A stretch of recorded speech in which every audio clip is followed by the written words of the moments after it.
Today on New England Living, we'll meet an artist on the North Shore handcrafting custom acoustic guitars for the stars. And we'll check out a one-of-a-kind wedding planning service focused on pets. Plus, an acclaimed Boston chef puts his local spin on a classic bisque. It all starts right now on New England Living. New England is full of adventure. I can't believe you guys are letting me do this. Up and away. Look at that. Oh, you just did your first takeoff. Join me as we discover the people and places that make us so unique. This is it. You can't find it anywhere else in North America. I mean, does it get any better than this? Love the place you call home with New England Living. Thanks for joining us today on New England Living. I'm your host, Rachel Holt. First up, we're heading to Marblehead to meet an artist world-renowned for his handcrafted, custom-made acoustic guitars, Bill Tippin, founder and owner of Tippin Guitars. We're in such a beautiful location here in Marblehead, an area that's so rich with history.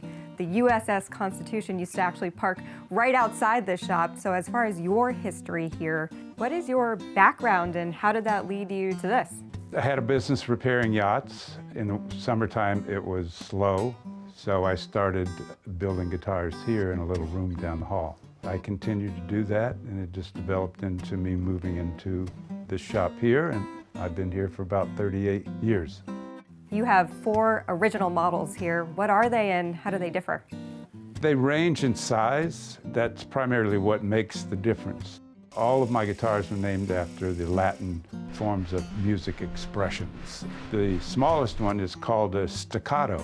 Plays a fingerstyle that's nice and airy. The next guitar was the crescendo, which is a little bit bigger. It gives you an avenue to be played on stage. A lot of fingerstyle, you can still strum it. It's good for singing. The next model is a forte, and the forte is a little more grandioso with the tone. Has a bigger, fuller, richer sound overall. And that's a very versatile guitar. So you can play fingerstyle, blues, bluegrass. And then the next model is my largest model, which is the Bravado, which is a jumbo-sized guitar. And there you get advantage of it being loud and boisterous with a lot of bass and bluegrass players and strummers and accompaniment with vocals and so on. One of the things that you're known for is working with really high-quality woods. So where are you sourcing your materials from? I get it from all over the world. I've been doing it for such a long time that I have connections in different places like Brazil, Africa, South America, Southern Florida for Cuban mahogany, and there's Switzerland, which is one of the most wonderful top woods for the guitar tone-wise. It's called moon spruce. They go out in a GPS during a certain phase of moon when the sap is the lowest content in the tree. And then from there, it's logged up and then milled and sliced and then dried for a couple of years before they're sold. So that gives you an idea of why some of these guitars are so expensive because of the woods itself. How is each piece of wood attributing to the different sounds that are coming out of the guitar? The different wood combinations produce different tones. Say if I use a mahogany, it's going to be a warm, real punchy sound to it, whereas if I use a rosewood with a certain top, it's going to be airy, long sustained, sweet, melodic, someone who would play Celtic music with a lot of pauses between notes. The bluesy ones are sort of mahogany with a different type of spruce, and those are finger style, punch, and it's a great sound, but it's different. Each one I have to evaluate how this top is going to work with this back and sides to produce this guitar for this customer who plays this way. Your shop is separated into the repair room and then you have a new build room. We're standing on the repair side. What's the process like here? It varies depending on what the guitar needs. Sometimes I have to completely take the neck off and the bridge off, reset all of that to make it play right. Some of it is damages from people dropping their guitars where you have to replace a side or a top or a back or just fix cracks. There's no real procedure through the shop until you get to that one guitar, and then you start a procedure with that one guitar. I'm working on an old Martin that's 1896. To do it correctly so that you don't lose value, you have to be very particular about how you do it. And it has to look old, even though you've replaced parts on it. Looking around the shop, it seems like every instrument here has a story to tell. What's the deal with this one here? That's a very old banjo, one of the first 5-string banjos ever made. It dates back to 1867, and it was made by Henry Dobson, who was one of the first banjo makers, and I believe he was from Massachusetts. But you can see the age and the patina of it, and my job was to restore it to where it's in a playable condition. For each new build that you have here, what's the process like? Starts with some raw wood that's book matched, glued together.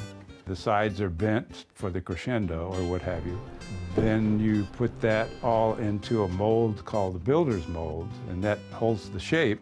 And then you fashion the top, put the rosette in it, which is a decorative part around the sound hole. Then you glue the top on and the back on, and that becomes a box. And there's routing to put all the exterior details on. Those are called bindings, and whatever other details that go on the body itself. And the neck goes through its whole process, which is very complicated. And that's fitting it to the body and then gluing the fretboard onto the neck, putting all the intricacies on the neck part of it, then filing it down so it's nice and smooth. Then you go to the spray booth and you spray it, and you wait 3 weeks for the spray to cure. Then you sand it out and buff it to a polish, and then you glue the neck on the guitar and string it up. And then I document each guitar in my books in a file, but I also sign the tops on the inside. When it comes to one of your finished guitars, how do you know that you got the sound just right? You never know whether it's going to be a hit or not until you go ring with one chord. Then I give it to someone else and listen to them play it.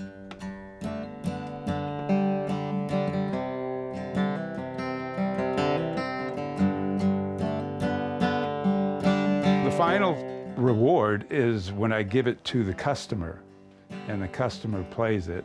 I get to hear how they play it. Then I get to understand what's coming out of the guitar and how happy the customer is.